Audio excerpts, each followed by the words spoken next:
Çdo 28 qershor, Gazimistani bëhet vend grumbullim i serbëve. Në këtë datë, ata festojnë betejën e Kosovës të vitit 1379, një festë që siç portretizohet nga ta me rëndësishmja e mitologjisë dhe identitetit të tyre kombëtar. Mirëpo në Kosovë, kjo ngjarje shihet tërësisht ndryshe nga narrativa serbe. Historiografia zyrtare në Kosovë e zhvesh atë nga mitet fetare, duke trajtuar si një betejë ballkanike e jo vetëm serbe. Për këtë, të premten studentë të historisë nga Universiteti i Prishtinës mbajtën një aktivitet pikërisht rreth kësaj beteje. Në këtë 637 vjetor, ata shpalosen mitet e krijuara përgjatë këtyre viteve.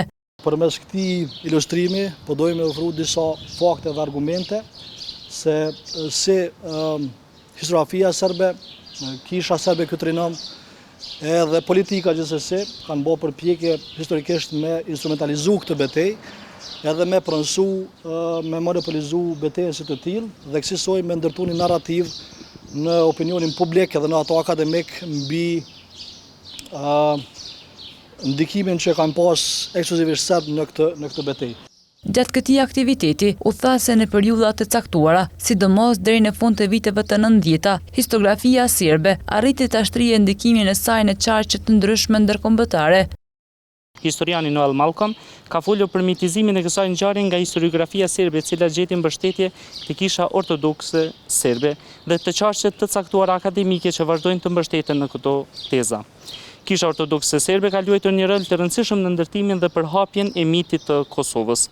Ky aktivitet, sipas studentit të historisë, Donard Humolli, nuk është kundër asnjë etnie, por ka vetëm një qëllim.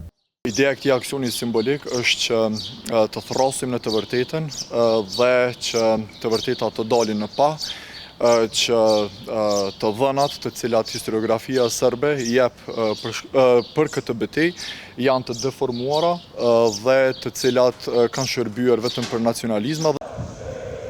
Me çdo 28 qershor, serbët mbledhen për Vidovdanin, në një kompleks që gjendet afër komunës së Obiliqit.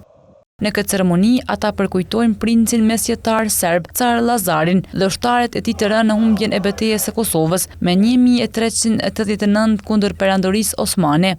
Vitet e kaluara ishte përcjellur me incidente ku nuk kishte munguar as arrestimet për shkak të nxitjes së urrëtijes.